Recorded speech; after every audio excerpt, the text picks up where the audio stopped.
Welcome back, my friend. This is MrAlan in the world of toys. And today I have a very special guest, an awesome artist. Welcome to the one and the only Tom Cook. Welcome. How you doing?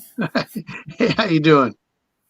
I'm doing great. Thank you to accept my invitation, my show, because there are 4 cartoons, one of my favorite ever when I was a kid and still today my favorite, and these cartoons are Master of the Universe, She-Ra, Princess of Power, Filmation, Ghostbusters, and BraveStarr, and you work in all of this stuff, so I'm very happy to have you because I'm a big fan of this show that you work at.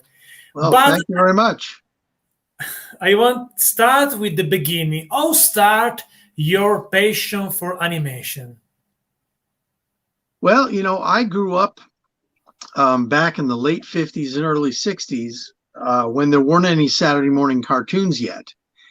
And the first thing I remember seeing was something called Crusader Rabbit. And it was kind of like a Rocky and Bullwinkle, that same type of style animation. Very simple, but the storylines were what was made the show so good. And then slowly in 1960, they finally started doing Saturday morning cartoons. So I, like you, would get up every Saturday morning and watch my cartoons, with my bowl of Crafton Crunch. And so my passion for animation grew out of that. I loved those old cartoons. My favorites being Hanna-Barbera's Huckleberry Hound and Yogi Bear, Pixie and Dixie, a lot of those things. Jinx the Cat. I mean, I love Jinx the Cat.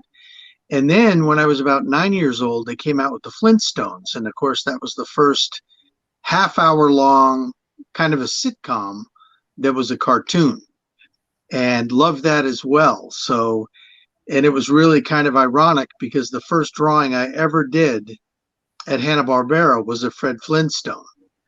So it was kind of cool. Awesome. Awesome. And let me know how you start your work with Filmation. How did I start at Filmation? Yes. Well, what happened was I was working at Ruby Spears on something called Thundar the Barbarian and Heathcliff and Plastic Man. And the actors went on strike. And I mean like the actors like, John Wayne, all the main actors. But what that did is Mel Blanc was considered an actor. And so he couldn't do the voice tracks for Heathcliff the Cat. So I got laid off at Ruby Spears. So when I heard that, I called up a friend of mine over at Filmation. And I said, are they hiring over there? And they said, yes. So I quickly called them up and got a job over there. And they had all of the soundtracks already done for their shows, so they didn't have to worry about having new things done by Mel Blanc. And so that's how I started at Filmation. And of course, that ended up being like the only studio in the US after the next year or so. All of the studios shut down and sent the work over to Japan or Korea, with the exception of Filmation. So it was really a lucky thing that I moved over to Filmation when I did. Awesome. Can you tell me something about Lou Scheimer of Filmation? Yeah, well, Lou Scheimer is one of those guys that really you can see he was very passionate about what he did. He loved cartoons. He also decided that he didn't want to send work overseas, although he could have done that as well and saved a whole lot of money and made a lot of money in return. But he felt a responsibility to the art form and to us as animators and layout artists and everything else to keep the work in the US. And if not for some shady dealings in the late 80s, Filmation studios may be open today. It was just that Westinghouse owned the company and they kind of sold it out from underneath Lou Scheimer to a company that had promised to keep the studio open, and then as soon as they bought it, they promptly closed it. Okay, and how start your work with Master of the Universe cartoon? Well, we were working on something called BraveStarr, And I don't know if you know that one with the little Trobits and the Overlord. And we were getting ready to maybe do a second season of that. And the network that we were working with wanted to lower the budget. And it had a lot of special effects in it. So we didn't want to lower the budget at all. So I think we decided that we weren't going to do a second season. But at the same time, we had heard that there was this new show that was going to be based on a toy called He-Man. And we all thought, He-Man was kind of it was almost a fun word for someone who would go to the gym and pump themselves up. He was a He-Man. So it was kind of a funny name to call it a cartoon. But, so we heard that this was coming down the pike. And next thing we knew, instead of doing a show for the networks, we were doing an entire series that we were going to sell in syndication. So now any normal series is like 13 episodes. So there were like 13 episodes of BraveStarr. Then the network decides whether they're going to pick it up for a second season or not. And then you'd have another 13 episodes. Well, with this, we were going to do 65 episodes for one season of He-Man because it was going to be on Monday through Friday. And that was just amazing for us because all of a sudden we were going to be busy the whole year round instead of every year we got laid off around September, October and didn't get back to work until like February or March. So we'd have a 4 or 5 month layoff period where we weren't making any money. So the syndicated shows is what changed Saturday morning, which ended up being, in the afternoon after school. And it really made my career much longer. I would have been out of business after only 4 years of working if not for Lou Scheimer and Filmation. Okay, and tell me something behind the scene to the creation of a cartoon. For example, to create an episode of He-Man, maybe the first one, how time did you spend for that? How many times it needs to create an episode of He-Man, for example? Well, we had to do an episode per week because you think there's 65 episodes. Well, there's only 52 weeks in a year. So we had to do a little bit more than one episode a week. And, the beginnings of it all was that Mattel had these toys and I guess they had promised. I actually saw a special called The Toys That Made Us. And this is what kind of informed me of how this part happened because, we were happily animating BraveStarr when all this was going on behind the scenes. So I wasn't there and seeing what was going on. But I guess the toy company was trying to find a company to make these toys. And they had to prove that they would be popular. So they were going to these different toy manufacturers. And they went to this one. And the company said, well, I see you're going to have a little comic book with each figure. Well, that's good, but aren't these toys for kids that can't read? And he said, so how's that going to happen that they're going to give them a comic book that they can't even read? And then whoever was in charge said, well, we're going to do a TV special, an animated special about He-Man. Well, there was no plan for a He-Man animation special. He was just lying to get the permission to make the toys. So they came to Lou Scheimer and they asked him if he could do a show. And he said, why don't we do, instead of an hour special, let's do an entire series. So that's kind of how I understand how the whole thing got started. And of course, then Mattel just met with our creative team and they kind of hashed out the different characters and how they would change because they couldn't exactly be like the toys because the toys were a little too complicated to have to animate everything they had on them. But then they came up with the whole backstory. And as you can see with the comic books look like it takes place on Earth. Everything's got blue skies and clouds. And when you see the cartoon, it's green skies and pink skies, and it's a lot different. So I think that all changed when we did the TV show. So the TV show and the comics really weren't meant to go together. But it gave us like a little bit more free reign to come up with a whole planet and the whole idea of Eternia, and then Etheria, where they got, She-Ra came from. So it was really, to me, it happened kind of quickly, but yet I thought it was a really, really well done show, really clever. Okay, when started the series of He-Man, the first series Master of the Universe, was in the project at the time also a possible future series about She-Ra, or She-Ra was planned later?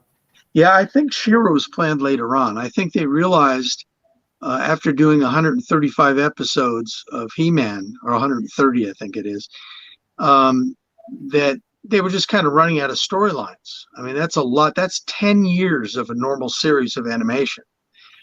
And I think it was probably in someone's mind that we should do something, because Lou was always of the type that, like the series BraveStarr, for example, was supposed to be an African-American character.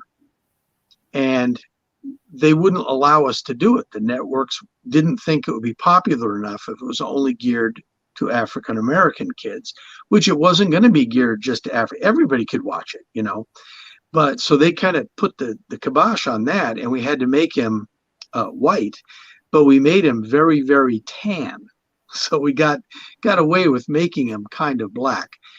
And so then also Lou was saying, okay, now let's do something for the girls in the audience, so that's why they did the She-Ra thing.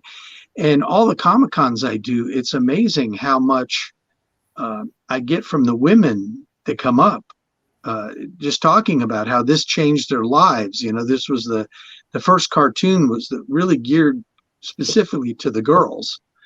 Wonder Woman was in Super Friends, but she was part of a group that was mainly men. So this was a show that was really based on her and her girlfriends, and the men in the show were just the side players. They weren't the main characters.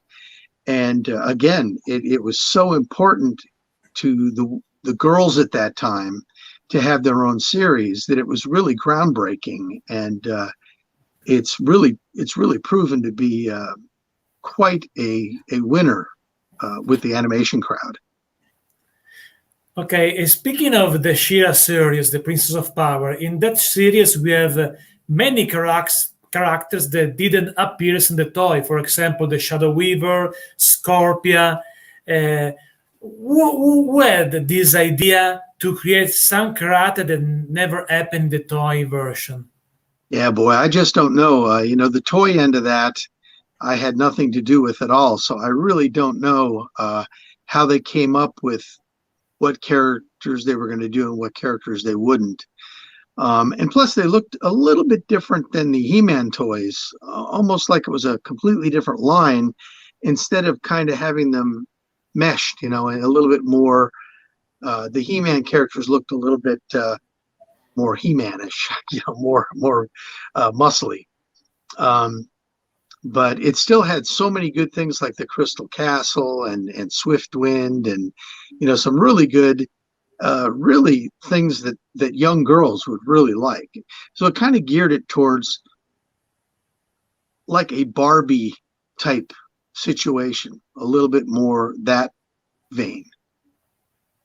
Yes, exactly. Especially if you compare the toy of She-Ra and the cartoon with different way, because by the way, in the She-Ra show, you can recognize something similar related with the Master of the Universe, the atmosphere, especially for the dark side of the story, the Horde, and this side are similar for example, for the same atmosphere of the Snake Mountain on the Master of the Universe. And speaking of Snake Mountain, who had the idea to create a different Snake Mountain? Speaking of the shape, because I have behind the scene a poster with the Snake Mountain, the toys, but the classics version, right. And it's a purple castle, purple mountain, but in the filmation was green, a different color. Why was this choice to create a different way to represent the Snake Mountain? I have no idea. I know that they wanted to base the show on these toys, but there were some changes they made that I really don't know why they made the changes. I don't know if it was just, easier to design or easier to paint it for animation. I really don't know, because I know the characters changed because of that, because it was so hard to animate something that was so many, like with Skeletor, we just put boots on him instead of, he had like claws. And it was all to make it easier, because the more you have to draw, the longer it's going to take to animate each scene. Hence, the more expensive the show is going to be. So they made decisions like that just to make it a little bit easier to draw and to save some money and some time. And according to that, too, I'm sure that you realize they used a lot of animation over and over again. And what we did was we rotoscoped. We had some bodybuilders come in, and we had them run through and run this way and run that way. That way we could draw something kind of quickly that looked realistic. And then we just change it into He-Man or change it into Skeletor, because it was basically the same run for any character. And then we designed the show around those scenes, because now suddenly we had to compete with the Japanese or the Koreans that were charging, $100,000 an episode versus $250,000 that it would cost to do it in the US. So the way for us to compete was to be able to reuse some of the animation. So 25% of each show had to be reused animation. Then we could compete. And so it wasn't like we were lazy or we couldn't do the work. It's just really, didn't have enough time with the number of shows we had to do, but we had to save money. And that was the way to do it. And like I said, those are such iconic things where He-Man punches the screen. People love that. And so we played it a few times, during an episode. And, and then we'd be really tricky and we flip it and have him punch with the other hand. But it was the same animation. We'd just flip it. And so that's why they redid that stuff. But plus it gave us a little bit more time to do a little bit nicer animation for those scenes that were going to be used over and over and over. You could see they really look pretty realistic. Yes, speaking of animation, what is the most difficult things to do in animation in general? Well, really, the most difficult part is just the animation. You have to get animators that know how things move realistically and that can draw a human figure pretty good. And then you have to have assistant animators that can do nice clean in-betweens so that the action will look smooth, because if the animator doesn't put enough into the animation and you leave too much for the assistant, then they can misinterpret the way things should be moving. So I was always one that made sure I put some roughs in, even in the non-key drawings, to show where the action of the hand I want it to be. Because if you gave an assistant a hand like this, and the next drawing was a hand like this, they would just in between it like this.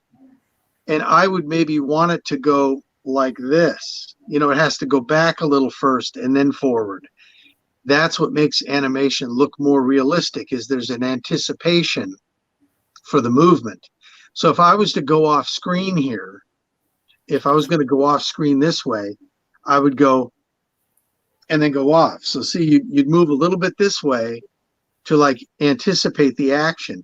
Because if you just popped off, it would look funny. You've got to do that, And assistants weren't trained to know how to do that. That's what the animators did. And then so some of the animators were kind of a little bit lazy and they kind of let it go. And so therefore their scenes didn't look quite as good as the other animators.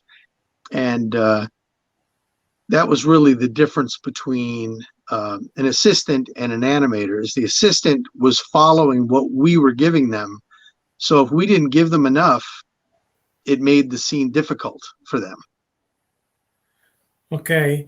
And tell me how start another series of Filmation that I'm a big fan of that, the Filmation Ghostbusters, because, for example, to me, my first Ghostbusters, I tell you a little story for that.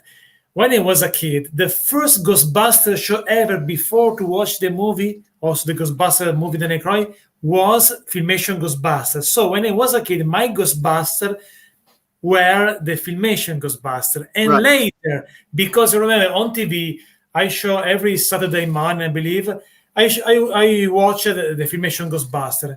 I don't know why, some points during the schedule, the network changed and instead of Filmation Ghostbuster, put the real Ghostbusters.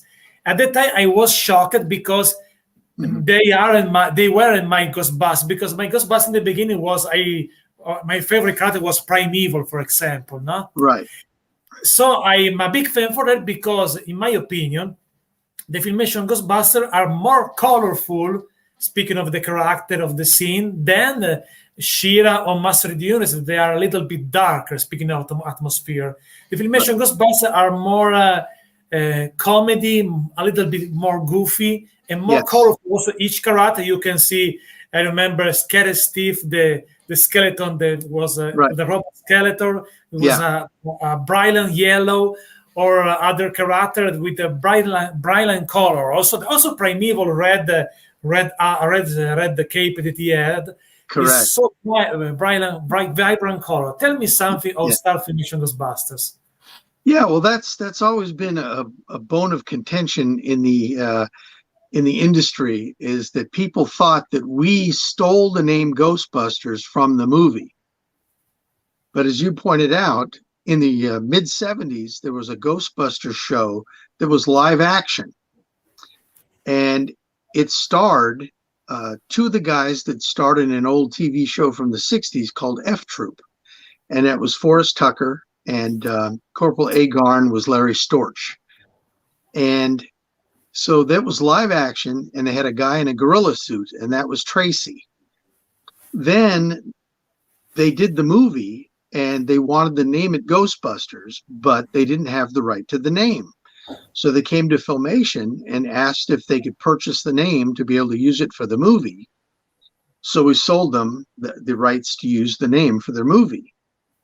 Well, they didn't have the rights to use it for the cartoon when they did a cartoon. So that's why ours is Filmation's Ghostbusters. Theirs is the real Ghostbusters, which wasn't really the real Ghostbusters, but they changed it to real just because they couldn't just use Ghostbusters. So that's kind of how that all happened. And, our Ghostbusters cartoon was based on the live action one, but now it's the main two characters had kids, and the kids took over the ghost busting, and Tracy was still the gorilla. And so he was still in it. But Jake and Eddie were the kids of Larry Storch and Forrest Tucker, supposedly. And of course, the cool thing about for me, the cool thing about the Filmation Ghostbusters was every time that they changed into their costumes and they would go, "Let's go Ghostbusters," and slap a high five, me and my good friend Mike Toth did that entire sequence. So they showed that sequence every episode. So there's something that I did that every episode they showed it over and over and over. So it was really kind of cool to have one of what they call the main stock scenes that I got to work on that. So that was really kind of cool. In fact, Yes. I did. If you remember, Eddie gets thrown onto this spider web, and then he gets zapped with a ray or something, and it's supposed to put his clothes on, and instead he's standing there in his underwear, and then he kind of covers up. Yes. And I did that whole thing, and he was supposed to have hearts on his underwear, and they ended up changing it, and they made it little Ghostbuster symbols. So I saw it later on that they had changed that. But when I had him hit the spider web on my version actually goes in and out a little bit as if he's bouncing on the spider web. And my friend didn't go that far when Jake hits it, and he just hits it like he's hitting a floor, And I was really proud of that because it actually moved back and forth. And what is the experience? Because I remember so well, because I watch, I have the DVD for this filmation, so I watch many times every episode. And what is the inspiration to create this because I was so fascinated for the room and when they change the outfit with these monsters, this creature, when they slide on this situation. And I remember the creature, some monster, and you can see also some of them monster in the ending title also of the filmation Ghostbusters. What is the inspiration to create this stuff, Boy, this atmosphere? you're asking an animator, and everything is all designed before it comes to us. So, basically what I am is I'm an actor, and someone else did the voice. So like Alan Oppenheimer was the voice of Skeletor, or actually he was the voice of Primeval as well. Yeah. So he would do the voice, but it was up to me to come up with how the character was going to act. Now, a lot of times the storyboard would give you a basic idea of what they wanted, but it was still up to me to do what I wanted to do. And if it looked good, the director would go ahead and okay that. So any of the designs or the monsters or any of that stuff, they were already done. So all I knew was I had to make that monster move. So I didn't have anything to say with what the monsters looked like, Okay. what the inspirations were for it, or anything. That would have been the story people or the model sheet designers, because even storyboard and layout would be taking the model sheet that's already been designed and putting that into the storyboard. So whoever the designers were, they were the ones that came up with those monsters. And then whoever put the storyboard together said, okay, we'll have the monsters come here, we'll do this. Then when the elevator goes way up and all that stuff that happened, that was all created by the storyboard artist, but just the movement, not the design. The elevator was already designed, and that it was going to have those bones that lifted it up and into the sky. So yeah, so it's just like I said, I was just the actor. Okay, I understand. I Yeah. got it. And what is the reaction at the time from the audience about this cartoon? Because, for example, in Italy, Filmation Ghostbusters is more popular than Thundercats or Silverhawks. On the other series that I understand in US is different. For example, when I made other interview with other guests in my show, not everyone remember the Filmation Ghostbusters. I understand that. Right. What is the reaction at that time for this cartoon? Well, again, I think that the biggest problem with it was that it wasn't the movie. So anybody that tuned in that wasn't aware of the original Ghostbusters show immediately thought that we were trying to rip off the Ghostbusters movie, and so therefore we don't like this because there's no Venkman, there's no Slimer, and but there were people that didn't see the movie that liked the Filmation's Ghostbusters. So there's a big not an argument, but there's people that really liked Filmation's Ghostbusters, and there are people that really didn't like it because it wasn't the movie. Even we were confused when we first started doing it for that fact. I had never seen the older Ghostbusters show, so I didn't realize that there was another show. We found out, soon after that. So then I understood what was going on. But at first, we were like, same thing. What are they doing to Ghostbusters and it's different characters? But so I think that's the confusion. But I still have a lot of people come to me saying that they really, really loved Filmation's Ghostbusters. And there's always the crowd in every bunch that doesn't like it because it was for kids. And now you see it as a grown-up and it's silly. But even He-Man was a little bit silly when you're a grown-up because it was for little kids. It wasn't supposed to be a serious grown-up television show that in your 40s you could watch it and go, wow, this is just so exciting. No, it was for little kids. It taught morals, it had a good little storyline, but they couldn't, Skeletor and He-Man never crossed swords. They couldn't fight because you couldn't do that on TV back then. And every time they'd have something happen, He-Man would point his sword off stage. You'd see the effects come out of his sword. The screen would shake, so you knew something exploded somewhere. Then they'd pan the camera over, and you'd see the everything smoking because they didn't want to show kids things blowing up. No, I disagreed with that. I thought there'd be no big deal to see things blow up. I mean, Bugs Bunny used to hit people with mallets and their heads would change shape. And I didn't become a murderer just because I saw Bugs Bunny, smack the crap out of Daffy Duck. But that's just the way things were back in the 80s. And especially there was one woman that worked with the networks that was trying to get rid of Saturday morning cartoons because of the violence. So our whole focus was to try to make sure that we could keep cartoons on the air. So we had to kind of capitulate to that non-violence type of thing. Okay. And speaking of Filmation Ghostbusters, but in general to me, because I'm also a writer, and now when I rewatch in my age today this show, I understand that the storyline was very good because also the development of the story, because when you for example, when I start to rewatch, I don't remember every story.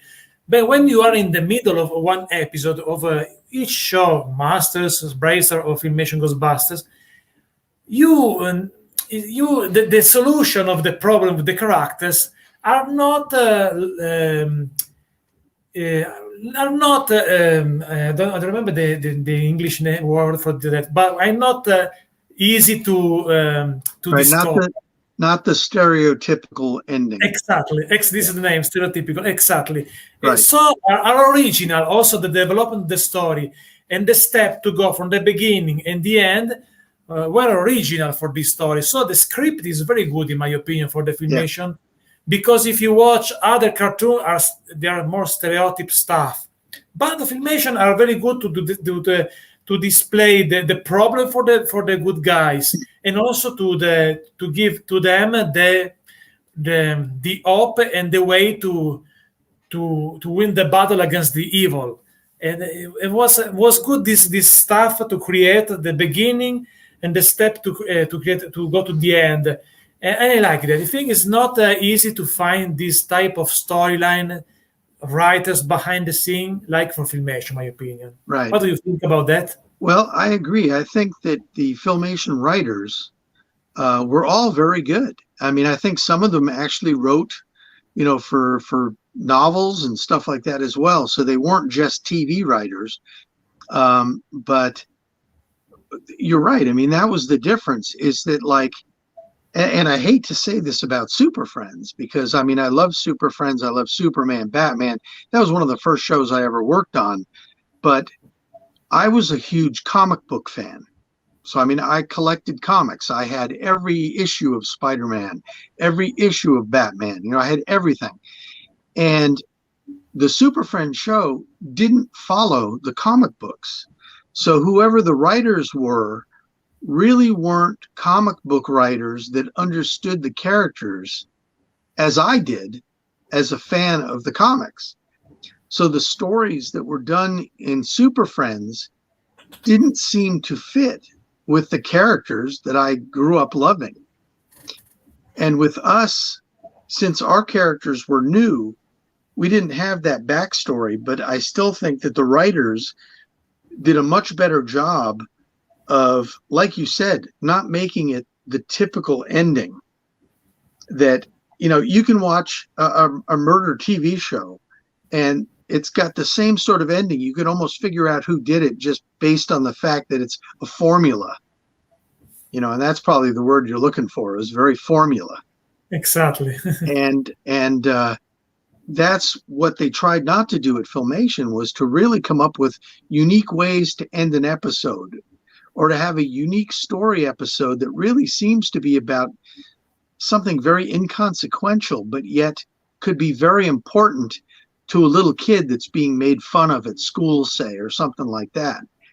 And that was one of the things to get the parents on board, was to have those morals at the end of the story, so that every parent would say, wow, if my kid didn't understand the storyline, He-Man would softly tell you at the end what you were watching and clear that up for you. If you were a little kid, you'd never be able to figure out what the story was about.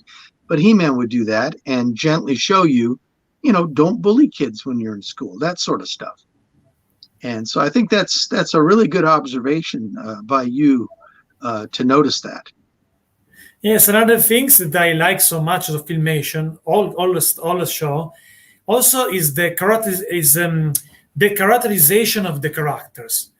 For example, but not just for the main characters. I remember, for example, Filmation Ghostbusters, some side character, like I remember Flotzart was a ghost musician, a director, and maybe he appears in just 2 episodes, but this character was accurate to his shape, his style, his power. Was my favorite. For example, I saw this guy maybe 1 to 3 episodes, I believe, 3 episodes in the show, and I was fascinated for this character because it was so unique. But every character for every show, but now I remember Filmation Ghostbusters because it's a perfect example. You saw different characters, many characters, and every character is not just a side character, obscure with nothing about his gimmick, but every character had a perfect line, perfect power, skills, and happened for every show did by Filmation. But by Filmation, Ghostbusters is a perfect example for that, because remember many ghosts that appear in few face. I remember the guy with 2 faces also, for example. He appears in few episodes, but he has a story, the problem between 2 brains, 2 different personality, and they fight each other, and Primeval going crazy because it was difficult to put this guy in a mission. I remember this psychological stuff, and was another good thing, cool things about Filmation. What do you think about that? Yeah, I agree with you 100%. It's look, I worked at Hanna-Barbera, I worked at Ruby Spears, and I worked at Filmation. Those were the 3 main and biggest animation studios in the Southern California area. And while I liked each one of those studios, they had some really good TV series. Like Heathcliff, it was really good. Thundar is one of my favorites. At Hanna-Barbera, everything. Captain Caveman and all these great characters. But out of all these places, Filmation was the best place to work. It was the best atmosphere. You were kind of left alone to do your job, and as long as you did your job well, they didn't bother you very much. The other studios were a little bit more hands-on. Not bad to work for, I'm not saying that at all. I was thrilled to death to work at Hanna-Barbera as my first place, because I grew up with Hanna-Barbera cartoons. But it was just a different atmosphere than it was at Filmation. And that was really because of Lou Scheimer. Lou Scheimer, Norm Prescott, and Hal Sutherland were the 3 main guys. But Lou was really the figurehead that did everything. He was in charge of even the other 2 guys. He had the veto power, I believe. Anyway, I think that's the case. And because it was really his baby. But he was, just look at the credits and all of these shows. You go to the Hanna-Barbera credits, and they are going by so fast that you can hardly read the people, right? You get to the Filmation one, it stays on screen for like 5 seconds. Then the next one comes in and stays on screen for 5 seconds. So you could pick out your name. And it was because he wanted to be sure that we got recognition for what we did. Well, that's unheard of. Why would he do that? Well, it's because he was a really nice guy. And he realized that without us, there was no studio. But of course, without him, there was no studio either. We needed each other. And the other studios were a little bit more, we're the bosses, you're the employees, and you're not as important. But with Lou, it was really, so it really made us feel really good that he went to bat for us like that. And that he kept the animation in the US when he could have doubled or tripled the money he was making if he would just send it overseas. But he wouldn't do it. I like this philosophy to create a team, a company, especially what you told a few moments ago about the credits, and I remember that, and the credits and the ending titles is also an example of respect to every artist that work in the company. Yep. So I like that. I believe also when you have this type of atmosphere, also you can feel that also in the final product, because you feel the passion still inside. Because if there is a good atmosphere in a team, also the passion still alive in the work, in my opinion. Yeah. What do you think? Yeah, well, it was really nice because, and this is in all three studios, there was never a time clock. We didn't have to clock in at 8:30 and then clock out at 5:30 or anything like that, or clock out for lunch, clock back in after lunch. You had free reign because you had a certain amount of work to do every week. And if you didn't get it done, it was going to be obvious that you were not doing your job. So that way, if we wanted to take a friend out to lunch for his birthday or something, we could do an hour and a half lunch. And it wasn't that big of a problem because we would just either work later that night or maybe work a little bit on Saturday. But as long as we got the work done, they didn't really care. And then at Filmation, eventually, because we had to do 80 feet worth of film, which is 16 frames is 1 foot. So we had to do 80 feet of film per week. And as long as we got that done, we were good. Well, if you could get 160 feet of film done in a week, they would give you 2 paychecks. And this was towards the end when we were working on BraveStarr, because we were so busy that in order to get more production out of us, they said, if you do twice the work, we'll pay you twice the paycheck.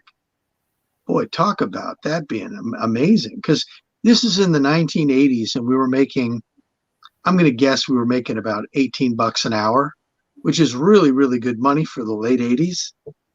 And if you could make $36 an hour, oh my gosh.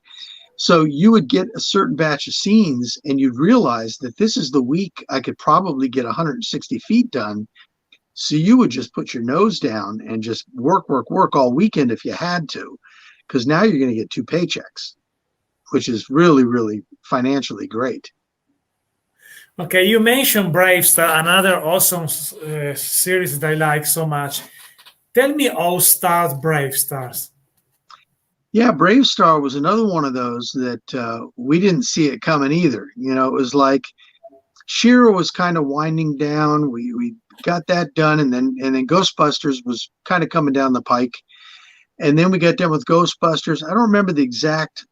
There was a couple other shows in there that we did as well, because we did Zorro and we did Shazam, but they were kind of maybe a little bit earlier. But then when BraveStarr came, we saw again it was going to be very He-Man-like in its take. New Texas, it's another planet, so we're going to be able to redesign everything. So we're not stuck with what is on Earth. And that was, as an animator and as somebody that's creative, it's really cool to make your own world, where you can have steers that you ride on instead of, and they're like the land speeders in Star Wars, instead of just cattle. And so pretty clever stuff, and of course they had to design things because we would flop the animation so we could use 2 different directions. You had to make sure that they didn't have, they had to have symmetrical suits. And when that didn't happen, it would be a problem. Like in Trapjaw, he had, his right arm was mechanical. So when he would run one way, his right arm was mechanical. When he ran the other way, his left arm was mechanical. Well, we couldn't spend the time to switch his arm over. So they started designing things. But even with BraveStarr, they put his star over here instead of, we said, just put it in the center. And for some reason they didn't want to do it. But I mean, it would have worked fine. Just put it in the center and then you could have flopped it with any problem. So it was somebody's job to move the star from one side to the other if they flipped the scene. So all day long they were drawing little stars and put it in the right spot, And but so BraveStarr was really cool also because come around towards the end of the year, we usually had a Christmas break for a couple of weeks where we'd get off for a couple of weeks because we were finally busy so much during the year that we needed some vacation time. And they said, we're going to do a feature, a BraveStarr feature, where you're going to be able to animate more fully than the TV stuff. So anybody that wants to work during that 2 weeks, you'll work on the feature. So a lot of us wanted to work on the feature because we want to do better animation. So we did the feature. And if you ever seen the feature, it's just called The Legend of BraveStarr. You'll notice Tex Hex, his mustache is blowing in the wind and all the smoke really looks realistic, and Stampede is really moving all the time instead of just sitting still and talking, which you have to do for TV. But we got to really do some much better animation, and it's a very, very good feature for something that we still only had like a few weeks to do.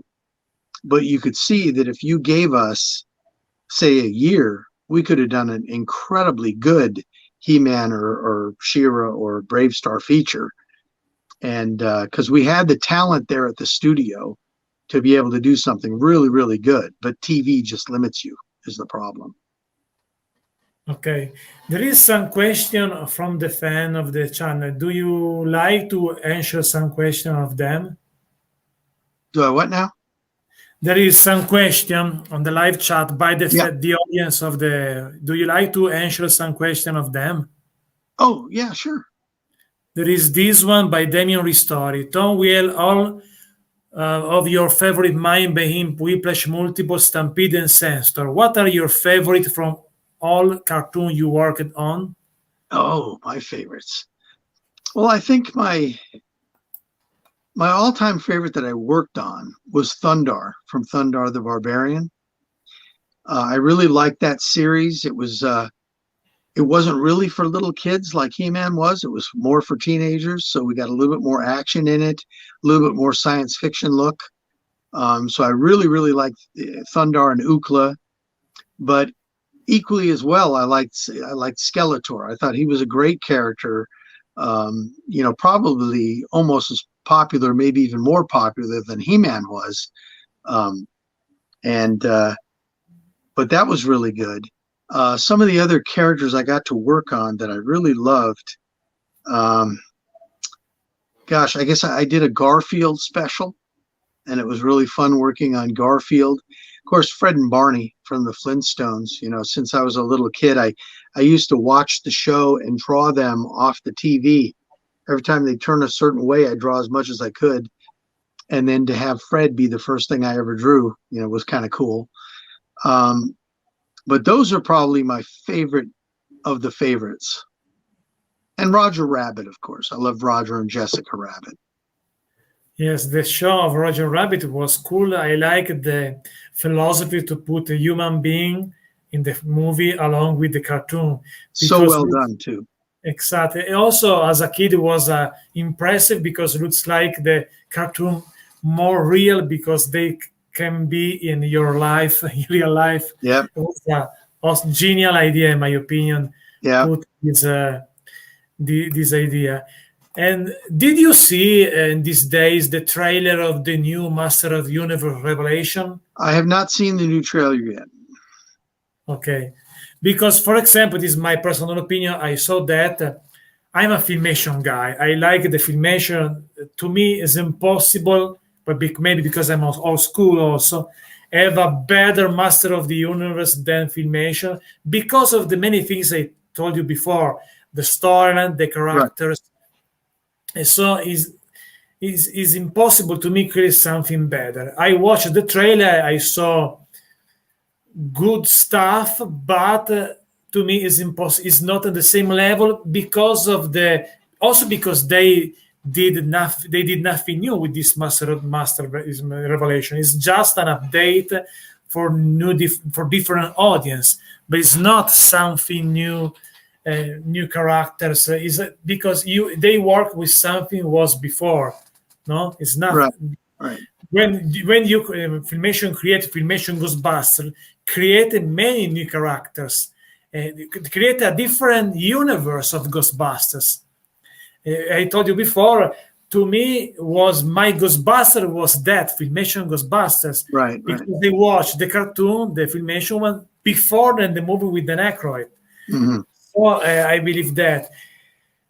But today the people are very excited, maybe because it's like to rebirth the brand. Like sure, exactly. I mean, I want that as well, because now I'm going out to Comic-Cons and meeting the fans, and it'd be really nice to have a brand new thing out there that kind of breathe some life back into He-Man.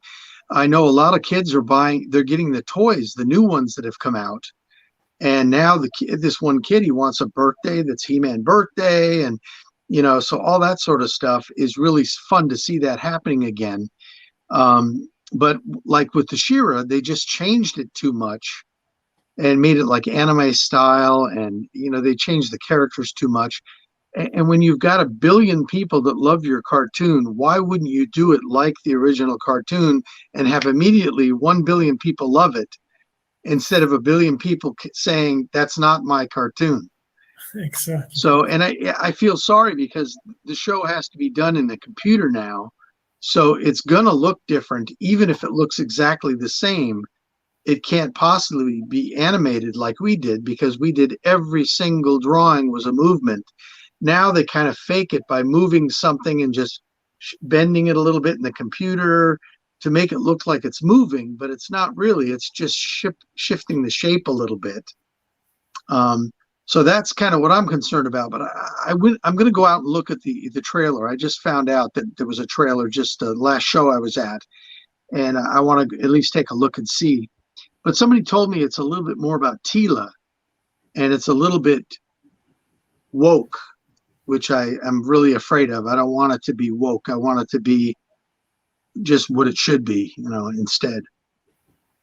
Yes, Teela is yes, I believe because they share on Netflix, on the Netflix channel, YouTube, they share 2 trailers. The first one was just looks like a presentation of the shape of the characters.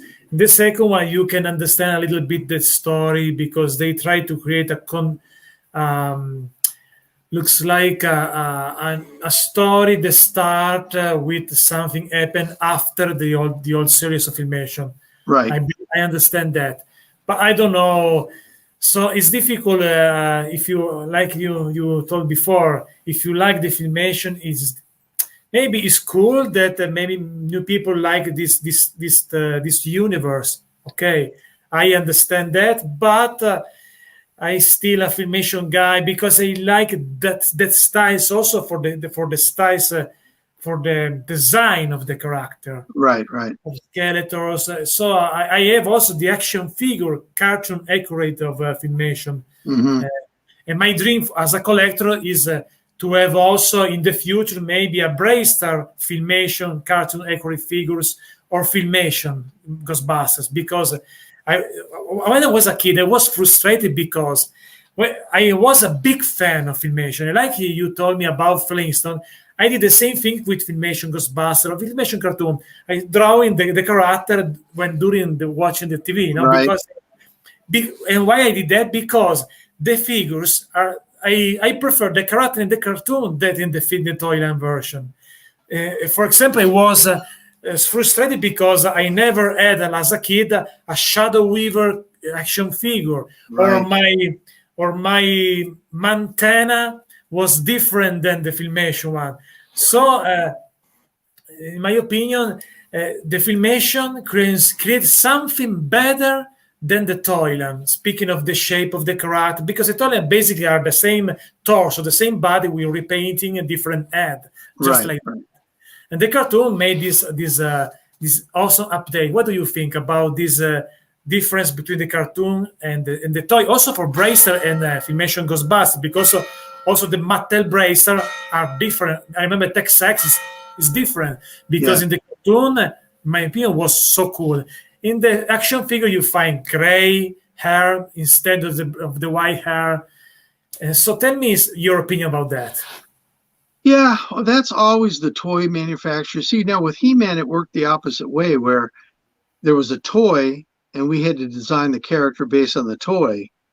And then with BraveStarr, it was the show, and then they had to create the toys from the show. Um, I think they probably thought white hair meant gray hair, see? So it's just their idea of what it looked like. What looked bad to me was in both cases is Orko, the toy looked terrible. Yes. And then the Deputy Fuzz, the toy looked terrible. It looked nothing like the character. And Orko was such a cute little character, and they made it just look ridiculous in the toy. And that, of course, came afterwards because we created Orko as Filmation. It wasn't one of the Mattel toys. It was something they made afterwards. So, yeah, that's it's always, as a fan, same like you, I want my toy to be the same as the character that I see and I love. Now, one thing I wanted to point out, I don't know if you can see this in the background. See that desk there? Yes. Okay, that's the desk that I worked on He-Man and Ghostbusters and BraveStarr. Awesome. Yeah, I bought the desk when they went out of business. And so I have my original desk right behind me. In fact, the lamp, the overhead lamp, and that wooden shelf back there, those also were part of my setup. Awesome. So it's pretty cool. Yeah, it's pretty cool to have some of that same stuff that I worked on. And what is your feeling today when you remember those days? Also, you think about that you are a part of something iconic, like Master of the Universe, for example. But also to me, Filmation Ghostbusters, because to me, in Italy, Filmation Ghostbusters are iconic. What is your feelings Right. if you remember your career in this, your journey on that? Well, see, I was the type of a guy that I was a fan of cartoons before I got this job. I worked with some people that really didn't like cartoons, but they were talented, and so they worked on these shows. Well, they hated these shows. It was just a job. And not that they did a bad job, because some of them were very good at what they did, but they just didn't appreciate it like I did. I couldn't believe I was working in an animation field. I never could have guessed I would ever do this. I didn't look to become an animator. I was a bus driver in Los Angeles, a transit bus driver, and I used to drive by Hanna-Barbera every day on my route, just dreaming of someday going in and just making a tour of the place. And next thing you know, through some really weird things that happened, I end up working there. So it's like I say, this was a dream that I couldn't even dream come true. So I really appreciated it. And me and my buddy Mike Toth, that I told you we did that whole sequence in Ghostbusters, we still talk every day. And we've been friends since we started on He-Man together in '82. And he also appreciates what we did and what we were. And so, I embrace the fact, I'm so glad that I got to work on these shows that you love so much, because when I was a little kid, I wanted to meet Dawes Butler, who was the voice of Yogi Bear and Huckleberry Hound. And he would have been the guy that I would go up and want his autograph and, do the voice for me, or, with the artist, draw me Top Cat. I love Top Cat. So now to be there and be able to be the person that comes up and somebody says, can you draw me a Scooby-Doo? Yeah. And I realize how excited you are, because that's how excited I would be. Awesome. But it's just weird that it's me that you're coming to see, because I realize I'm just a guy, I'm nothing special. I just happen to be lucky enough to have worked on these great cartoons. And so that's the thing about me that I'm really happy with, is that I'm not difficult, and I don't want to be, I'm not going to these Comic Cons just to make money. I'm going because I want to meet the fans and have them experience what I would love to experience when I was a kid, but we didn't have Comic Cons. Awesome. Yeah. I love it. And speaking of the cartoon of the show of Filmation, what is your favorite series of Filmation? Filmation shows, gosh, because I worked on Tarzan, I worked on Flash Gordon. BraveStarr was really good. I mean, I still think I probably like He-Man the best of them all. But that's partly because it was just so big and so popular.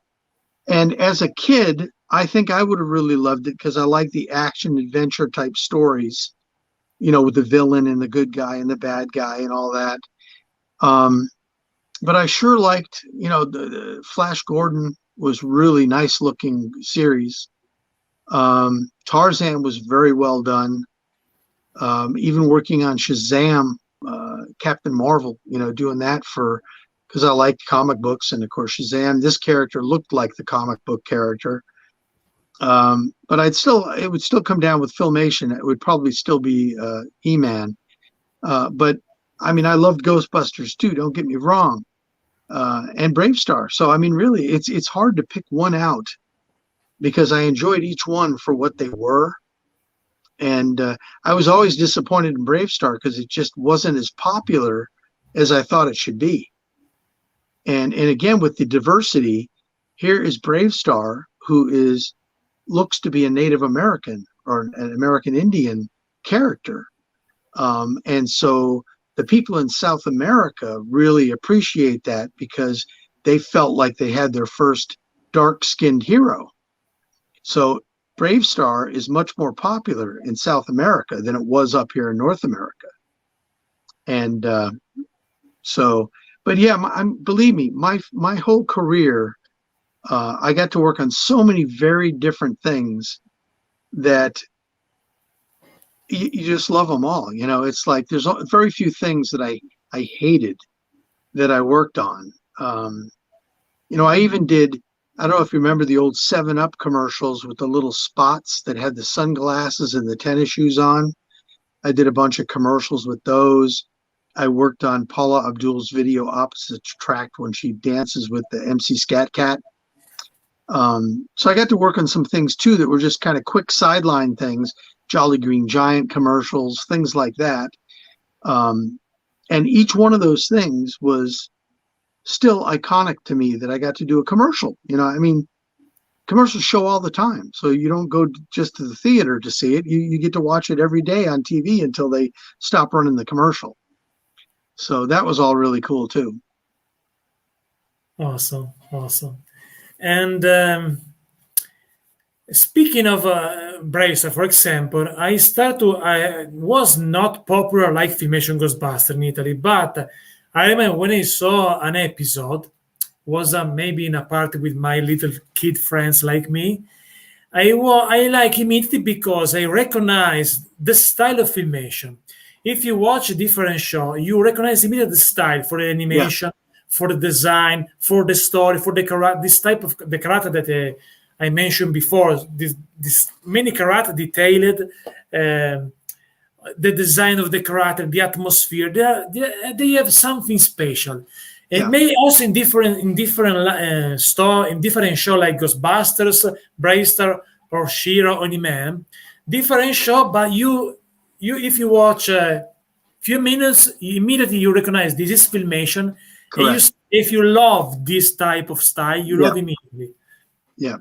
Well, what is the secret? Sorry, what is the secret to create this awesome style, recognizable style? I think what it was is that at Filmation, we were much more a studio that did realistic looking characters.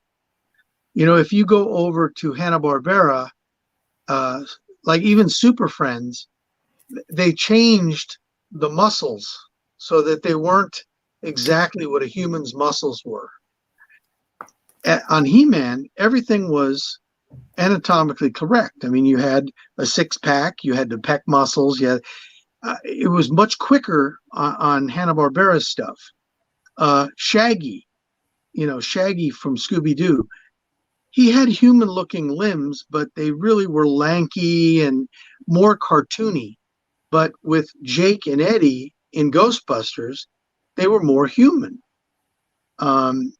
And all of the characters that Filmation did always seemed a little bit more human than cartoony. And I think that was the difference that made Filmation stand out as that style, is we were a little bit more anatomically correct with our drawing than Hanna-Barbera. Not that Hanna-Barbera was bad, because no, they had incredible designers. I mean, Alex Toth being the designer of the Super Friends characters, I mean, they looked awesome, but they were much simpler than the drawings that we had to do for He-Man. You could do a Superman fairly quickly. He-Man takes you forever because there's just muscle lines and all over the place. We call that pencil mileage, which is the mileage your pencil has to go to complete a drawing. And there was a lot more pencil mileage with Filmation Studios. So I think that's one of the biggest things that you're seeing. Okay, I like also some sidekick character. For example, I remember if you compare the little Imp was the little sidekick of Hordak. Maybe you can find something similar but different. Another good way, they create something similar but different for Filmation with the little rat, Rat, yeah. Exactly. Yes. And this guy, remember a little bit Imp, but it's different. Yeah. So the concept is similar, but you can find different characters, like the big, the evil Horde, there was in charge on skeleton, both Skeleton and Hordak in the Filmation. Also, you can find some similarity with Stampede, because it's something in the cloud. You can see very well what is this guy, but it's different once again. So they put a similar concept, but they were able also to create the difference in the same concept. Another awesome stuff. And that was the design department, and I'm sure they were told, we want something like this, but different. There's an episode of He-Man where the dragon from BraveStarr, because we needed a dragon. So what they did is they went and found the old animation that we did of the dragon in BraveStarr, used those drawings, just re-Xeroxed them and painted them kind of a reddish brick color instead of the green, and just reuse the same stuff, which saved us, it saved us money and time. But the Warlock was such a cool looking character that it was cool to use him again. With other characters, obviously, if you did Imp exactly the same, but just painted in blue, it really would be too much of a copycat. So they would do it and change it into a Rat or something like that. But it was still the same style of character that they wanted for that episode. And so that was all the designers. We had really good designers. I mean, these guys, I mean, look at the backgrounds of He-Man. These things are beautifully painted. I mean, these are professional painters that did these things. These just weren't schlocked out real quickly. But I hate to kind of say this, but we're kind of running out of time here. I gotta get going. But we could definitely do this another time too, if you want to continue at some point. Yes, if you want to come back in the future for another episode. No problem. I'd love to. Okay, maybe it's time for the last question. Good. Okay, the last question is, you have right now, because you told me that you realize many dreams in your life, you have right now inside your desk another dream that maybe you want to realize in your future? Well, I'm 69 years old. So my future would be nice if I lived till 90. You looks like younger, by the way. Yeah. Most people tell me I look like I'm about 55. I I still play softball with the like 30-year-olds, 25-year-olds, so I can still play softball really good. I bowl still, so I'm pretty active. I'm not overweight. I'm in pretty good shape. And I just, I wasn't a smoker. I don't drink, so I don't have like a lot of lines. You can see them when I do this up here, but when I don't do that, you really can't see the lines. But yeah, so I'm going to be 70 next May, and so I just want to live as long as I can, and doing these Comic Cons is really a lot of fun. They fly me in and they treat me really nice and put me in a hotel, and I get to meet all these fans. I love that part of this. It's something I never dreamed I would ever do, because really I knew of Comic Cons, but it never really crossed over into animation before. But now I'm like in demand. They want me to come to these shows. In fact, this next week I'm going to be in Frankfort, Kentucky for a quick show, just a one-day Saturday show. So I'm going to have like a whole list on my website, on my Facebook page. If anybody wants to follow me, they can go to Facebook and look at Tom Cook Animator, and I'll pop up, and then you can ask for a friend request and I can put you on. And then I usually list what shows I'm going to be coming to. Awesome. But yeah, so I have lived my dream. I mean, I don't really want to work in animation anymore. If somebody called up and said, you want to work on this TV movie, I really don't want to do that anymore. I did it for, 40 years or so. I wouldn't mind. I wish I had been asked to help out with the new He-Man show, but not really to do any work, to just help guide them to get it so that you and I will like it as much as I hope we will, that sort of thing. Okay.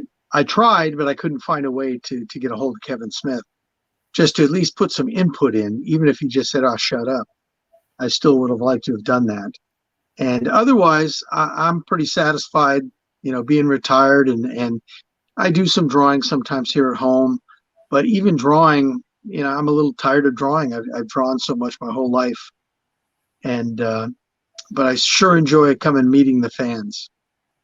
Awesome. Okay, I go to the piano for the final salute.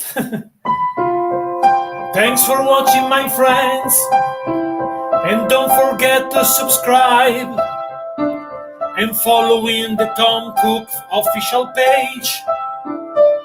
And thank you, Tom, for every show that you did. Thank you, my friends. It's Thank really you nice to everyone. Yeah, it's really nice to know. It's really nice to know that you're such a fan. It makes me feel really good that, especially the Ghostbusters, because that's one a lot of people kind of bypass. No, it's still my favorite of Filmation. Awesome show. So thank you guys to everyone to watch the show, and don't cry, because Tom will return for more story about this legendary career. Thanks for watching, guys. Goodbye to everyone, my friends. Goodbye.